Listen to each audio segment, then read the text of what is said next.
Bias is a tendency, inclination, or prejudice toward or against something or someone. It can involve a lack of objectivity when looking at particular subject and may be favorable or unfavorable. Bias can be conscious or unconscious and can influence a judgment or decision making. It can manifest in various forms such as racial bias, gender bias, or selection bias. Hi, Assalamualaikum. My name is Muhammad Izwan Shah bin Manasi, and I'm from BA 243 3M. So in this video, I'm going to talking about the challenges, the solution, and the way to overcome that problem in the current issue that I had chosen. Ladies and gentlemen, according to the research first published online April 1, 2020 by Evelyn R. Carter, my current issue topic is developing an effective anti-bias training challenges and recommendation. The purpose of training program is to address and minimize biased attitudes and behaviors in the context of everyday organizational activities such as customer interactions, college, relationship, and decision-making process related to the hiring and promotion. So in this context, bias refers to the differential treatment of individuals based on group characteristics such as gender, skin color, or ethnicity rather than their individual qualities. This bias can manifest as either positive conferring privilege or negative resulting in discrimination or disadvantage. It can impact interpersonal interaction or be embedded in policies and practice that affect different groups in varying ways. In this article, I will explain the logic behind argument, present three challenges to developing and delivering effective anti-bias training, and offer evidence-based recommendation for how to overcome these challenges. We acknowledge, however, that it's not easy to develop a single training program that will reduce the bias that affect all the groups in an organization. Refer to the article. The first challenges in developing and delivering effective anti-bias is being realistic about what training can accomplish on its own. An investigation of 70 different bias reduction interventions found that only 8 reduced participants' implicit preference for white people over black people. Further, the effect of even the most effective interventions such as exposing participants to people from another group who behave counter stereotype and providing people with strategies they can use to mitigate bias had worn off just 24 hours later. This analysis and other research suggests that without consistent reinforcement, trainees' bias will rebound after people return to the environment that reinforce those biases. For example, after attending a training to reduce bias, a hiring manager might want to use new strategies to manage bias. However, they also need to quickly fill open positions while recruiting a diverse group of candidates. If the company hasn't actively recruited from underrepresented group or reduced the urgency to fill a position, the training may not be enough to overcome the need to fill the position quickly. Research shows that having accountability structures in place such as program or staff positions responsible for increasing minority representation lead to better results than just training alone. And in simple terms, while anti-bias training can raise awareness and provide strategies to fight bias, it may not lead to change on its own once the training session is over. Next is deciding how to manage attendee discomfort. Anti-bias training involves discussing disparities between groups which can be uncomfortable. For example, people from racial minority and majority group may find discussion about race challenging and may avoid them to prevent anxiety and discomfort. However, avoidance is not always possible during training or when working in a diverse organization. Some attendees may become defensive or belittle the training content.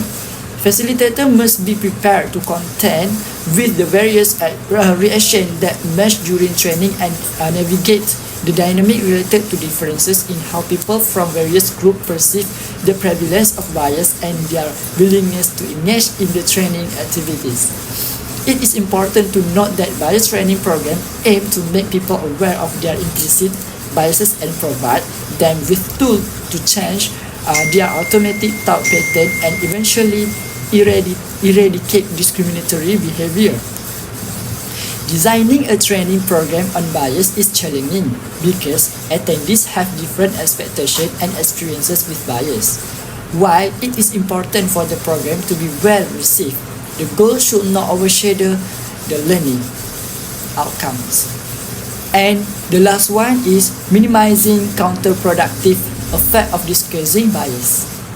The main aim of anti-bias training is to raise awareness of how bias is expressed in society, organizations, and individuals. However, some scholars have found unexpected effects from such training. For instance, people may be more likely to dismiss claims or discrimination in organizations that promote diversity. Additionally, presenting the solution to bias as simple or just requiring a training course can reduce empathy for bias victims. Moreover, referring to the bias as widespread may ironically lead to the perception that it's acceptable for that effort to reduce it are futile. Furthermore, recent research has complicated how to discuss implicit bias, with some finding that around 20% of US organizations offer training and combat implicit bias, and this number is expected to increase to 50% in the near future. So let's move to the solution. The first solution that I can take from the article is include training as a part of a broader diversity and inclusion strategy. Organizations need to make structural changes to sustain learning and facilitate behavioral change, even if they are full of employees personally motivated to be egalitarian. One reason for this is that prejudice is reinforced by daily exposure to information that confirms stereotypes. Another reason is that many factors compete with an individual's motivation to prioritize diversity, manage bias, and promote inclusion. Therefore, combating prejudice requires multifaceted effort, and organization cannot rely solely on employees' goodwill to change the culture. Second, deciding how to manage attendee discomfort. When designing anti-bias training, it is crucial to consider the primary audience and their potential reaction to the training. The needs of people who have experiences bias may differ from those who have perpetrated it.